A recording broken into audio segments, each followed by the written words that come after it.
तो नमस्कार दोस्तों, welcome to my YouTube channel Rajasthan education point के अंदर। तो आज हम इस वीडियो के अंदर बात करेंगे कक्षा 12 half yearly exam 2024-25 model paper की, यानी कि जो 2024-25 के अंदर हाफ ईयरली एग्जाम हुआ था उसके प्रश्नों के बारे में। अगर अभी तक आपने कुछ भी केमिस्ट्री के अंदर नहीं पढ़ा है तो आप इस मॉडल पेपर को देख सकते हैं और इसके अनुसार आप तैयारी कर सकते हैं अपनी। तो वीडियो अच्छा लगे तो वीडियो को लाइक करें, चैनल पर नए तो चैनल को सब्सक्राइब जरूर करें। तो चलिए वीडियो को स्टार्ट करते हैं।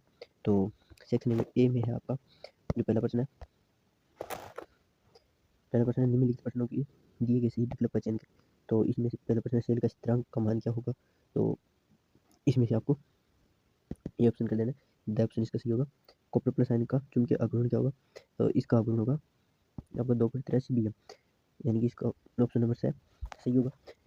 क्वेश्चन नंबर 3 है, वान आर्किल विधि से किस धातु का शुद्धिकरण ज्ञात कीजिए। तो ये आपका द ऑप्शन सही होगा। और ट्राइमेथिलेमिन किस प्रकार का एमीन है। तो ये आपका तृतीयक एमीन। और जो आपका पांचवा प्रश्न है वो है कि विटामिन बी12 में उपस्थित धातु है। तो इसके अंदर धातु है वो कॉपर है। और छठा जो प्रश्न है उसमें निम्न में से अतिरिक्त शर्करा कौन से है, उसके अंदर आपको मिलेगा जो स ऑप्शन है वो आपका राइट आंसर होगा। और क्वेश्चन नंबर 7 निम्न में से कौन कैनिचर अभिक्रिया नहीं देगा। तो ऑप्शन नंबर से इसका राइट आंसर होगा। और क्वेश्चन नंबर 8 है उसकी बात करते हैं। तो क्वेश्चन नंबर 8 है आपका, वे अभिक्रमक जिसके साथ एसिटाल्डिहाइड और एसीटोन दोनों आसानी से क्रिया करते हैं तो है ऑप्शन नंबर ब। और 9वें प्रश्न की बात करें, डीएनए में कौन सा अम्ल पाया जाता है। तो इसके अंदर नाइट्रिक अम्ल पाया जाता है। क्वेश्चन नंबर 10 की बात करें तो कौन से एमिनो अम्ल में असमित कार्बन परमाणु होते हैं। तो इसके अंदर ऑप्शन नंबर सी सही आंसर होगा। तो अब आप क्वेश्चन नंबर 2 की बात करें। क्वेश्चन नंबर 2 है, रेगिस्तान की कीजिए। तो दोस्तों ये वीडियो अच्छा लगे तो वीडियो को लाइक, चैनल पर नए तो चैनल को सब्सक्राइब करें। अगर आपने अभी तक केमिस्ट्री का कुछ भी पढ़ा नहीं है या तैयारी नहीं की है तो आप इस तरह के मॉडल पेपर देख सकते हैं जिसमें जो प्रश्न है वही बार बार रिपीट होते हैं। तो आप उन प्रश्नों को जरूर ध्यान से पढ़ लें। तो दूसरा जो प्रश्न है उसका है, कवकनाग में अनियन के समानुपाती होता है। तो ये आप देख लेना, यानी वीडियो लंबा हो जाएगी इसलिए मैं इसके आंसर नहीं बताऊंगा। तो विटामिन डी का रासायनिक नाम। और तीसरा जो प्रश्न, प्रोटीन में उपस्थित बंध का नाम लिखो।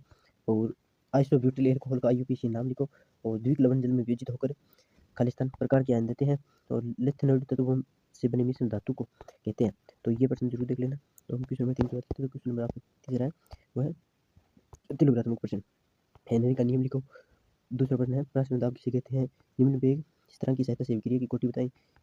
इत्र में ऑक्सीजन परमाणु पर संकरण का प्रकार लिखें। फिनोल की क्रिया क्लोरोफॉर्म में चार्ज से कराने पर क्या प्राप्त होगा।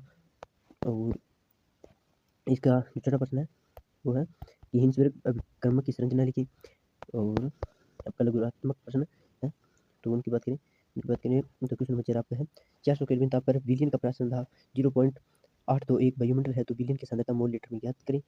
इसमें आपको आर का मान दिया हुआ है। और क्वेश्चन नंबर 5 है, मान्य का हाइड्रोजन इलेक्ट्रोड का नामक चित्र बनाएं। क्वेश्चन नंबर 6 है, उस विलयन की मोलरता ज्ञात करें जिसमें 5 ग्राम सोडियम हाइड्रोक्साइड 500 ml जल में घुला है। और प्रश्न नंबर 7 है, अर्ध आयुकाल किसे कहते हैं। प्रथम कोटि की क्रिया के लिए अर्ध आयुकाल ज्ञात करने का सूत्र लिखिए। क्वेश्चन नंबर 8 है, संक्रमण धातु में संकुलन योग्य बनाने की गुण किन तीन कारणों से होता है। क्वेश्चन नंबर 9 है, संक्रमण धातु में मिश्र धातु बनाने की प्रवृत्ति क्यों पाई जाती है, उदाहरण दीजिए। दोस्तों जो प्रश्न वो है, एरियल हैलाइड नाभिक से नहीं प्रतिस्थापित अभिक्रिया के प्रति कम क्रियाशील होते हैं क्यों। यहाँ पे 10 प्रश्न। आपका 11वां प्रश्न है, वो जो ये अभिक्रिया ये दी हुई है और यहाँ से आपको ए और बी की जो अभिक्रिया है उसको बताना है। और अथवा में ये भी दिया हुआ है। और क्वेश्चन नंबर 12 है जो आपका प्रश्न उसके अंदर है, उत्प्रेरक की उपस्थिति और अनुपस्थिति में अभिक्रिया के वेग का आरेख निरूपण करें। लोग के तथा 1/T के मध्य आलेख बनाएं। आपका 13वां प्रश्न है, वो क्रिस्टल क्षेत्र सिद्धांत के आधार पर FeCl6 के चुंबकीय गुण एवं रंग को समझाएं। और आपका 14वां प्रश्न है वो है, निम्न अभिक्रिया का समीकरण लिखें। डार्जन अभिक्रिया, वुडबridge अभिक्रिया। तो ये था हमारा वीडियो। और इसके अंदर हमने 2024 का जो हाफ ईयरली एग्जाम था उसके बारे में चर्चा की। उसके अंदर कौन कौन से प्रश्न आए थे, ये वो प्रश्न थे। तो आप इन प्रश्नों को पढ़ लें और अपनी किताब के जो भी इंपॉर्टेंट टॉपिक आपको कराए गए हैं वो भी पढ़ लें। तो धन्यवाद, मिलते हैं अगली वीडियो के अंदर। जय हिंद, जय भारत।